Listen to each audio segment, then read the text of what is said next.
The Benjamin Dixon Show is only possible with listener support. Go to www.thebenjamindixonshow.com to register for our blog and join the Progressive Army. Safe at work, where they feel honored and dignified at home, and that every person has actual power in the United States of America. We need to have a revolution of working class people, and it needs to be multiracial, multigendered, multigenerational. Our future is not going to get better unless we demand it and unless we work for it. When you talk to Bernie, he doesn't talk about making a movement so that he can get elected. He talks about his campaign as part of a mass movement in America. And that's the kind of leadership that I think we need right now. And did you honestly think for one second that Alexandria Ocasio-Cortez was not going to endorse Bernie Sanders? I didn't.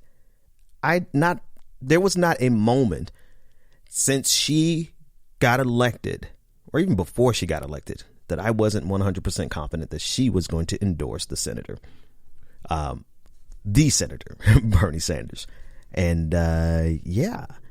Welcome to today's show, ladies and gentlemen. I am your host, of course, Benjamin Dixon. Today is Monday, October 19th, 2019. October 21st, 2019, one day after the big day, surprise party I threw for my wife, shared it on social media. I hope you got a chance to look at it. It was a wonderful affair, and it has been an amazingly eventful weekend, from Hillary inserting herself into this race, and now Tulsi getting endorsements from Donald Trump and Candace Owens. It's been a crazy, it's been a difficult, long weekend. But let's start with that clip that we just got through listening to. I think if there's anything that could be said about this, is that breathe. Is for me to advise you to breathe, because, just because people don't move, and I'm speaking specifically to the people who frantically, a lot of frantic voices who had accused AOC of selling out already. Now, I'm not predisposed to the idea. Actually, I completely reject the idea that if someone chooses not to endorse Bernie Sanders, that they are a sellout. I reject that notion 100%. In fact, I would work towards, I would intentionally, knowing me, and you guys know me well, I would intentionally endorse someone else if that was a standard that was being pressed upon me by anyone. I would just go out and endorse Julian Castro or something, because I completely reject that idea. So it's not that AOC had to endorse Bernie Sanders. It's that I knew she was. I was confident that she was, because when you look at the sum total of everything, it's the same reason I'm still with Bernie. You have to understand, I was a supporter of Elizabeth Warren before I was a supporter for Bernie Sanders. So when she got into the race, I was reluctant because I didn't think she had what it took to handle the new landscape. Because 2019 is totally different than 2016. I think everyone can see that. We're not dealing with a normal set of circumstances. And so when she first got in the race, I did a full podcast questioning whether or not she was qualified to not to be president, but to circumnavigate Donald Trump. She has proven herself. I think she can do that 100%. Right. And so I was really strongly leaning towards Elizabeth Warren because I supported her first. I was part of Run, Warren, Run. I wanted to see her because I've tracked her track record. But as time goes on and you go issue by issue, I'm sorry. I'm not doing this. I'm not doing this to get support of any Bernie supporters. Honestly, I don't. You know me. I'm a cantankerous. I'm a curmudgeon. I will push against the grain just for the sake of pushing against the grain because I feel like it's necessary sometimes. But how can you not support Bernie Sanders? Now, I do. I'm about to answer that question. There are some people in his orbit. There's still problems on his team. There are issues internally on the actual campaign staff that haven't been resolved from the last election. There are problems there, right? And so those issues. And then listen, people who don't support him, who used to support him. And I want to make this clear because I like to cover all my bases. There's a group of people who literally worked for Sanders who no longer support Sanders. And it's not because of Bernie. It's because of the people surrounding Bernie. That's their prerogative. I'm not knocking them. I won't knock them. In fact, I support them. Wherever they choose to land, that's them because they have their free will and an autonomy. But outside of that group, I really have to ask, like, policy by policy by policy by policy. How could you not? Like, that's where I am right now. And so I confidently knew, I was 100% sure AOC was going to be on the team. Ilhan Omar was going to be on the team because we if nothing else, we have to go down fighting for the policies that will change America for the better. It's a once in a lifetime opportunity. And the thing that sealed the deal for me, for Sanders over Warren, really was the last debate. I guess I could play a clip of it. Take a listen to how Elizabeth Warren prevaricates on Medicare for all. Not whether or not we need it, right? She's for Medicare for all, but she could not quite speak boldly enough to defend her stance on raising taxes for the purposes of Medicare for all. And then I want to juxtapose it immediately with Bernie Sanders' reply. And you'll see clear as day why you have to ask yourself the question, who wouldn't support Bernie Sanders? Take a listen. So let me be clear on this. Costs will go up for the wealthy. They will go up for big corporations, and for middle-class families, they will go down. I will not sign a bill into law that does not lower costs for middle-class families. It costs $30 trillion. Guess what? That's over $3 trillion a year. It's more than the entire federal budget. Let me finish, okay? You'll both get it. If you eliminated the entire Pentagon, every single thing, plane, ship, troop, the buildings, everything, satellites, it would pay for a total of 4 months. 4 months. Where do you get the rest? Where does it come from? I will tell you what the issue is here. The issue is whether the Democratic Party has the guts to stand up to the healthcare industry, which made $100 billion in profit, whether we have the guts to stand up to the corrupt, price-fixing pharmaceutical industry, which is charging us the highest prices in the world for prescription drugs. And if we don't have the guts to do that, if all we can do is take their money, we should be ashamed of ourselves. Thank you, Senator. Now, of course, the second voice that you heard was Joe Biden trying to explain why Elizabeth Warren's plan was for Medicare for all is not going to work. And you know, I don't have to recap the debates, but I mean, it's clear as day there.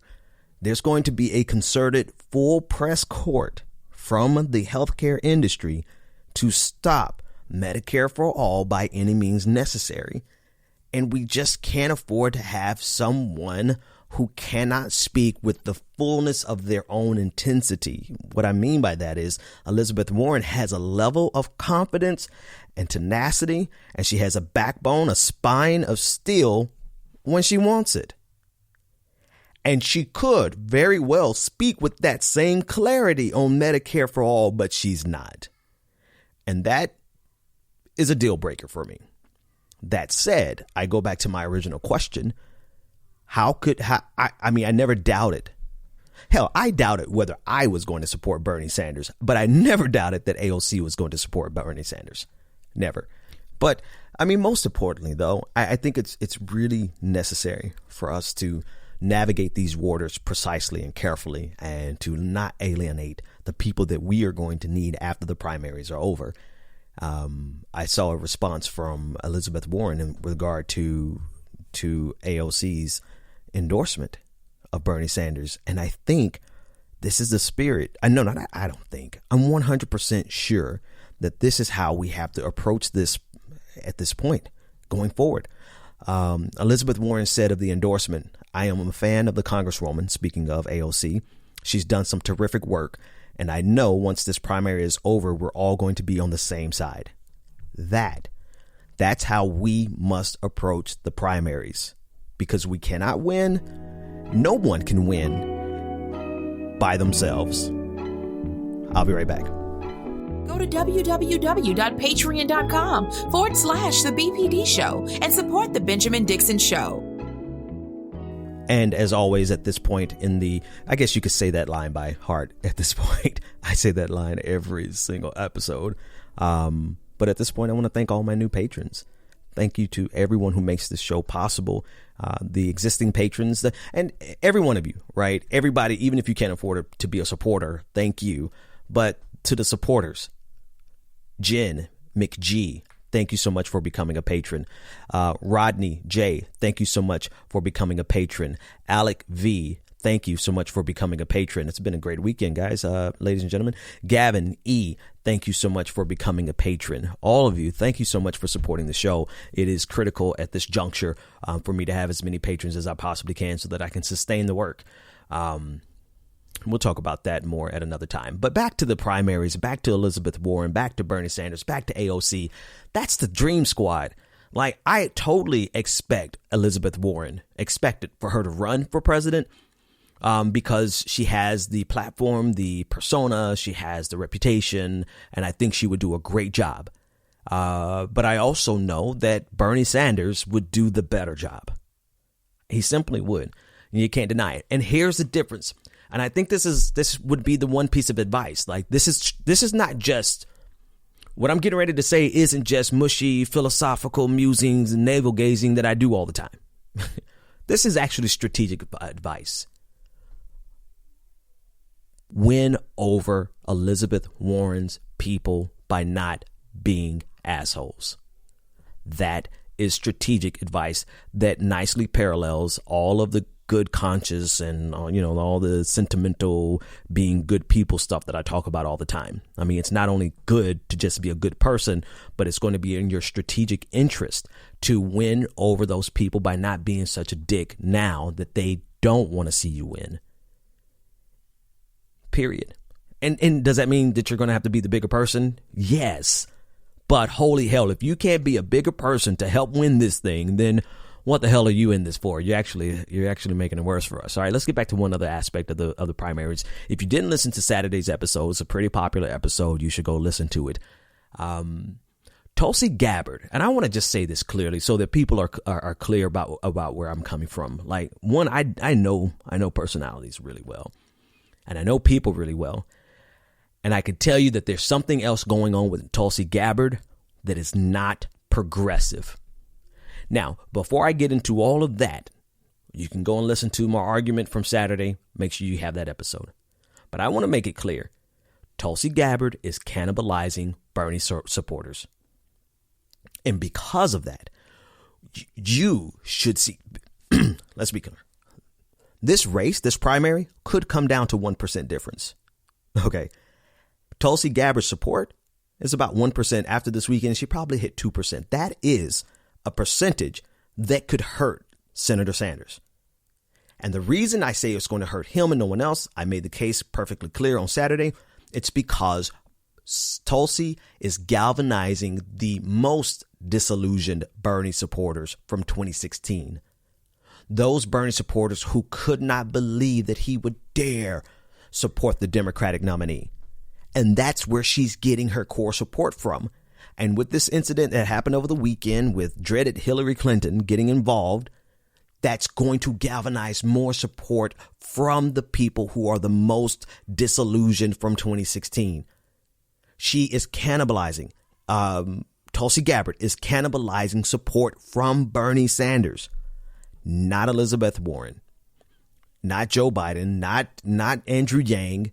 No, the people who are gravitating towards Tulsi Gabbard are former Bernie Sanders supporters. I've said it about 3 times now. I'm going to say it again for dramatic effect. If you want to know who is the biggest threat to Bernie Sanders, it's not Joe Biden. It's not Elizabeth Warren, because they're going to get the votes that they're going to get. It is the person who isn't going to win this race, but could lose this race for progressivism because they are siphoning off support from Bernie Sanders. You have Bernie Sanders supporters donating to Tulsi Gabbard now because Hillary Clinton got in the mix. Do you know how important you do know how important your donations are when he's running a campaign of small donors and you're giving money to Tulsi Gabbard because of Hillary Clinton? What manner of madness is this? She is not on your team. She is not only philosophically is she not on your team, not only philosophically, economically, she's not on your team, but by the literal definition of it, she is running against the senator, and she is the one siphoning off votes from the senator. Now, I know people are pushing, what's my homegirl name? It's been a long day. Senator Nina Turner. They're sending me her tweet saying, "Oh, see, even the Sanders team thinks this was a bad move." And I'm like, hey, I can't. One, Nina is going to do what she wants to do. That's on her. But if I had the conversation with her, if we ever were to have the conversation off the record, I guarantee you she would completely understand the fact that Tulsi is siphoning off voters from Bernie Sanders. Okay? That's a fact. That is a literal fact. And there is nothing about Tulsi's campaign that is going to benefit Bernie Sanders, because this is the group of people that if you tap the right nerve, they wouldn't care if Bernie Sanders gets the nomination. They're already setting up the narrative that the DNC is trying to cheat Tulsi.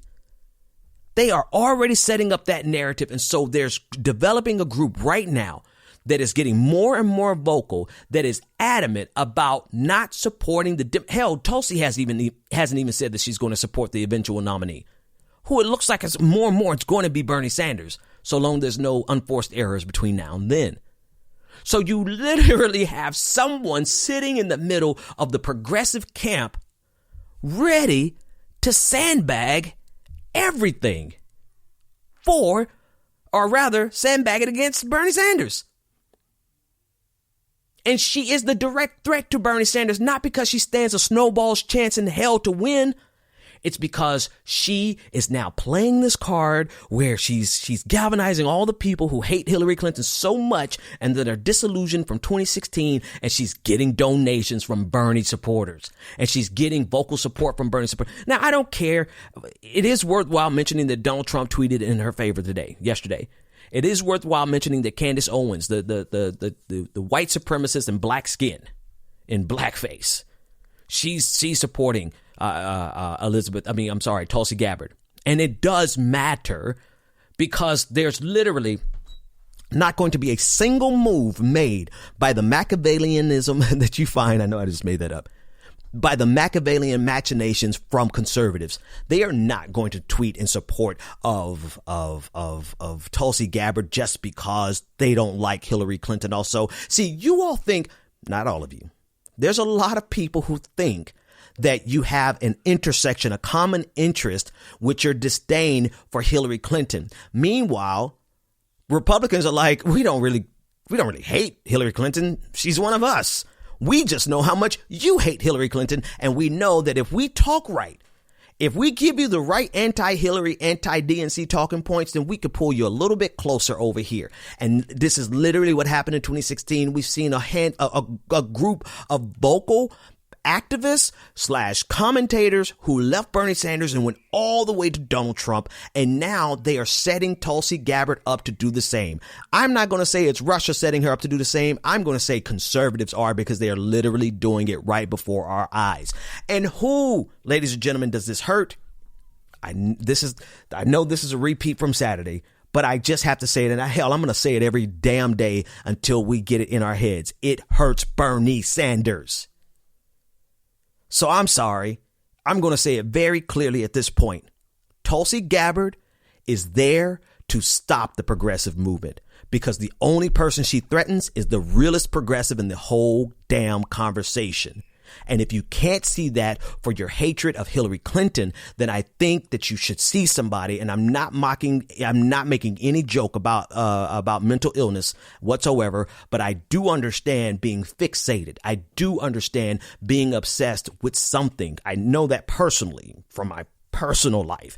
And I would suggest that if you ever respond in a way that is destructive to your own goal because of your fixation with somebody else, You've got to take a step back, take a breath, talk to somebody, do something, or just listen to me.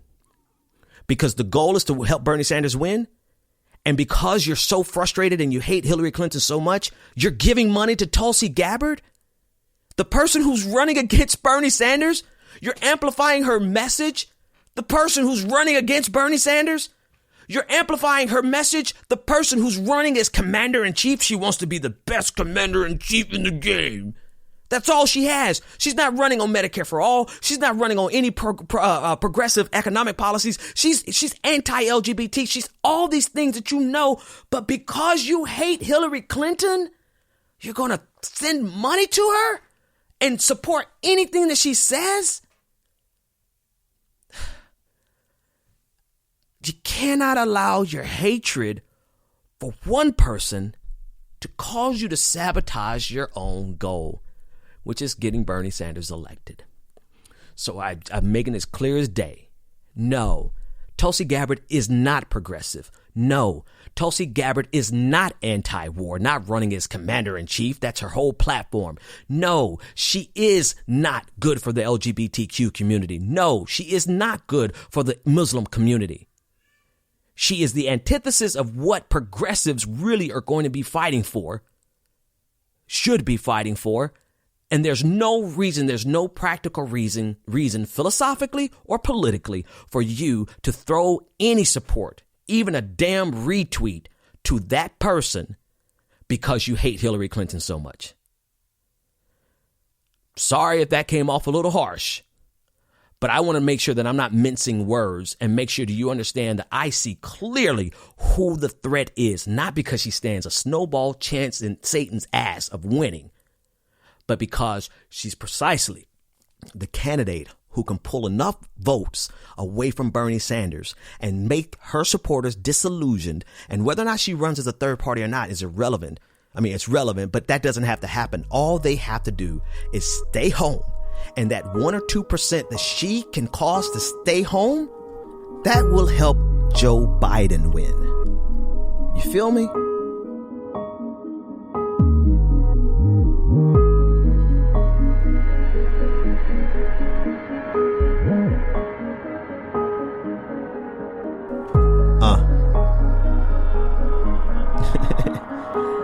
Okay.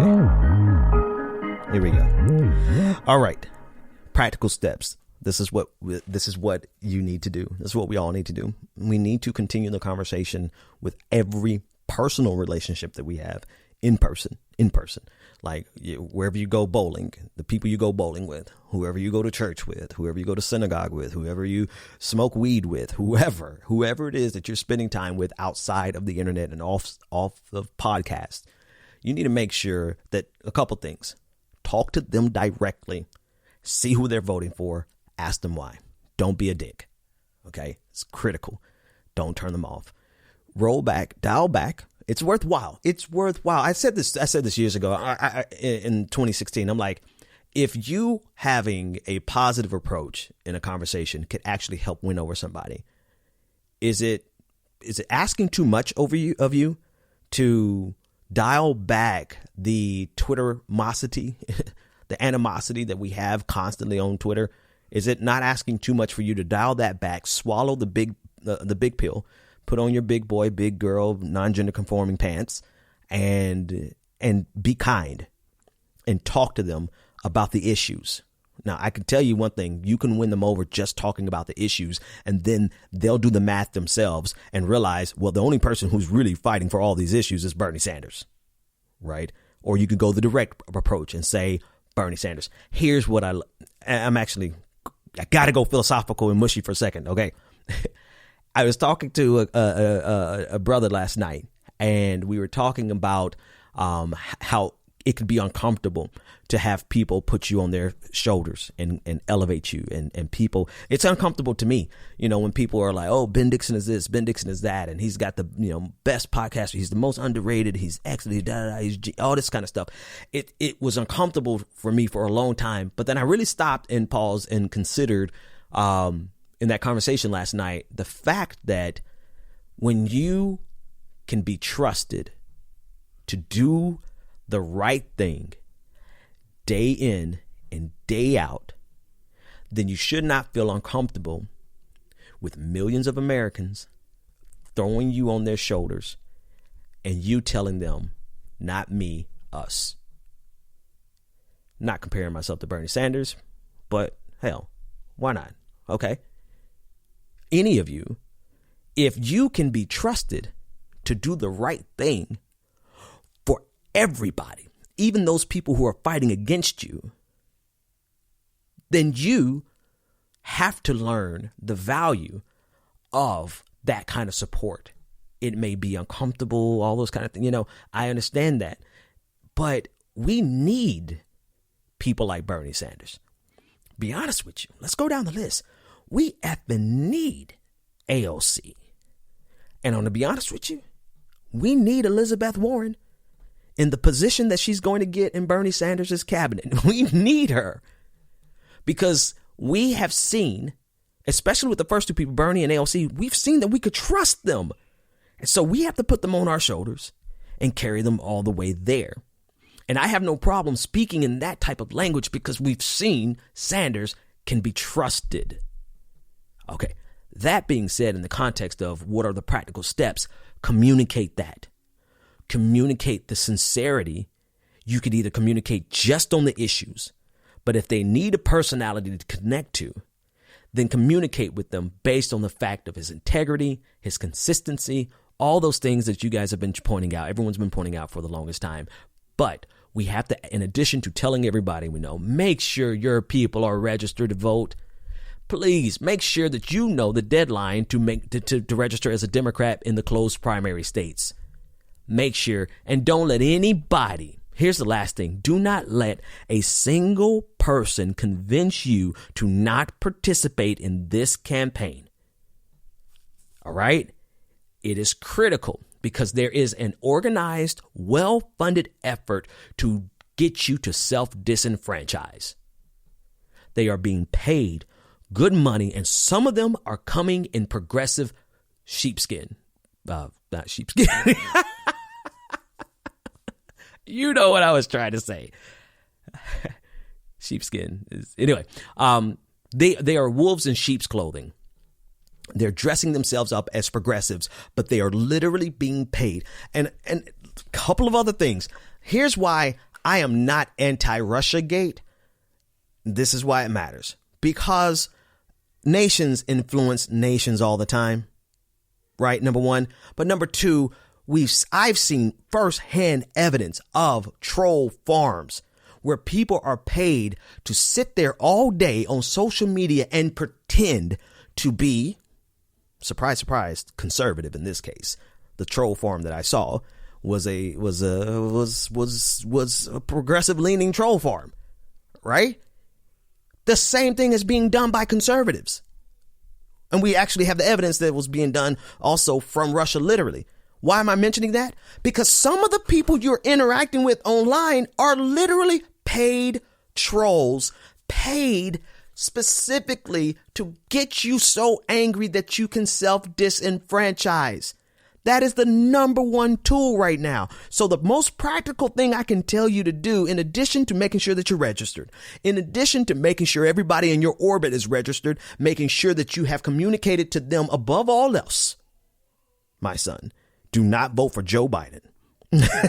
Once you've communicated that, you have to be mindful of the people on social media who are there to do nothing but to divide us after the primaries. Bernie's going to win the primaries. But there's a whole crap load of people who are waiting to, are actively right now trying to make sure that nobody can be united after the primaries. And if for some God-forsaken reason he doesn't, they're already laying the groundwork to tell you it was a conspiracy. Why do you think that is? Because every person, every single progressive that self-disenfranchises is a win for conservatism.